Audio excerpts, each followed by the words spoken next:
We listen, we don't judge.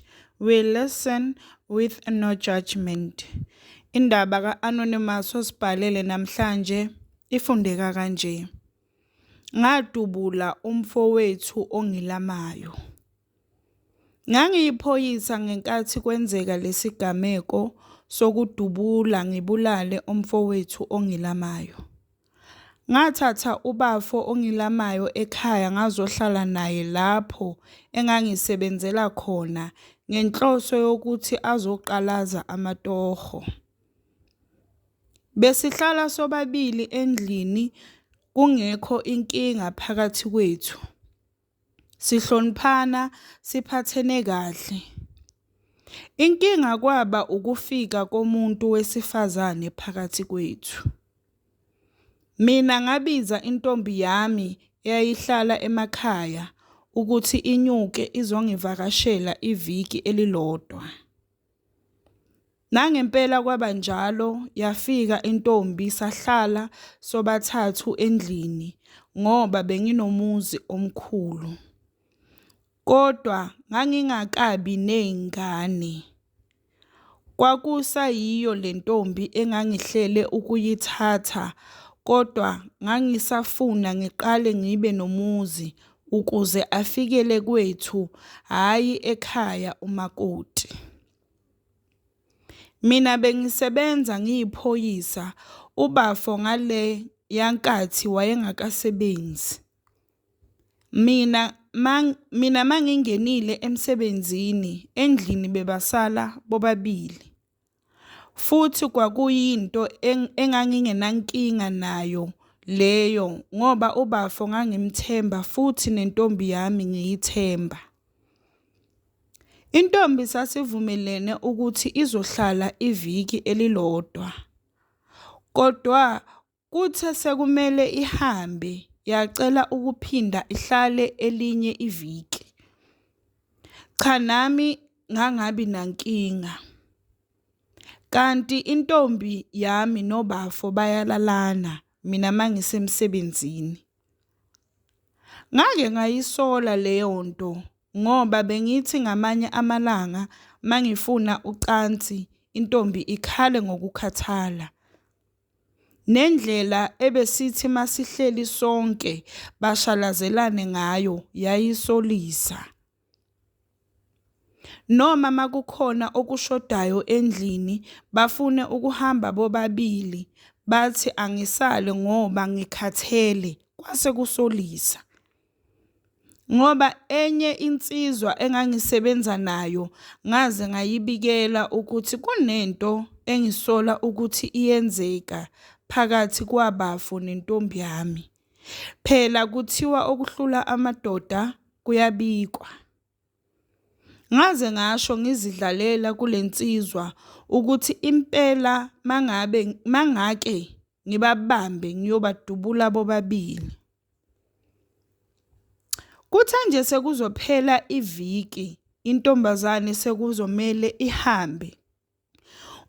Ubafo wathi naye ucabanga ukuhambisana nayo intombi yami ake ayojika emakhaya, uzobuya ngeviki elilandelayo.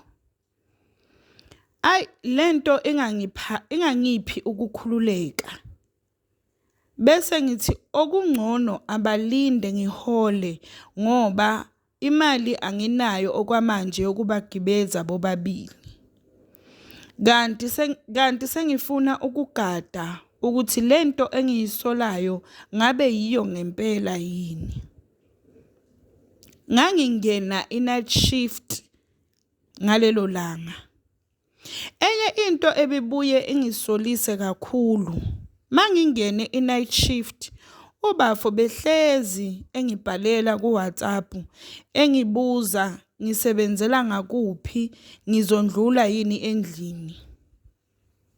Hayi, ngashaya imoto ngaya endlini. Ngafika ngasendlini imoto ngayifihla. Ngadilika ngahamba ngezinyawo. Mangifika endlini ngangena ngesango ngangena ngesango ngajomba uthango. Nganyonyoba kahle ngayolunguza ekamelweni labafo. Kwakungenamuntu. Mangiyolunguza kwelami ikamelo noma ngangingaboni ngaphakathi kodwa umsindo wabantu abenza ucansi ngawuzwa. Ngavele ngahanjelwa ingqondo, sengingena nezicapha endlini. Mangingena ngihlangana nayo ubafo ephuma ekamelweni lami eqimbile. Ngiphambane naye ubafo la ehangini ngoba ngisho ngangisahanjelwe ingqondo. Ngaphambana naye ngathi angimboni, ngiqonde ekamelweni. Mangifika ekamelweni ngathola intombi inqunu kugcwele amakhondomu phansi. Mangisekamelweni ngizwe kukhala umnyango, kwakuwubafo esephuma ebaleka. Ngavele ngadonsa isibhamu ngamuhubha. Kwazise ngiqeqeshiwe ngokomsebenzi wami ukuhubha izigebengu. Akafikanga ngisho esangweni ngamdubula waphelela khona lapho. Mangibuyela endlini intombazane isibalekile yazivalela etoilet. Ngavele ngahlaba ucingo ngabikela abanye ozakwethu ukuthi sekwenzakaleni. Intombi izivalele and ngangifuna yona. Nomnyango wetoilet awunasibambo ngaphandle. Ngaleyo ndlela akuvuleki ungaphandle. Ngadubula ngabhekisa emnyango ngaqeda ngaphuma ngahamba. Ngangithi nami ngiyozibulala.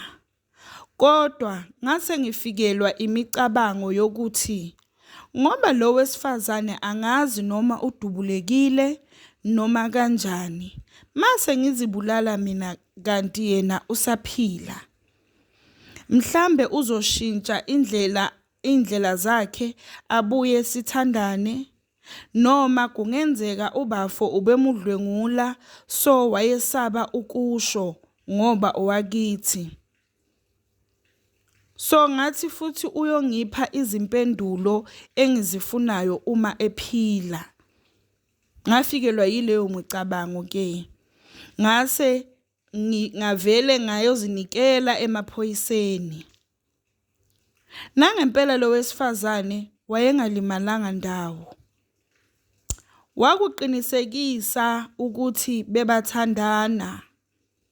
Waqamba namanga enkantolo ukuthi ubevele eyintombi kaBhuti. Mina ngibulale umfowethu ngoba ngifuna ukumdlwengula. Ngaboshwa kanjalo ke ngagwetshwa u25 years. Umndeni wahlukana phakathi ngikhuluma nje kuyimanje ekhaya abazwani ngenxa yesenzo sami. Ngizamile ukubhala izincwadi ngixolisa kodwa aziphendulwa. Ngiyabazi ubuhlungu engabafaka kubo futhi ngiyazisola kakhulu ngengakwenza. We listen, we don't judge. We listen, we don't judge. Please tell us what you think about stories saka Anonymous osibhalele namhlanje. Please don't forget to like, comment and subscribe. Don't forget to subscribe bazalwane. Ukusubscribe it's for free. Awubhadali lutho, it's for free.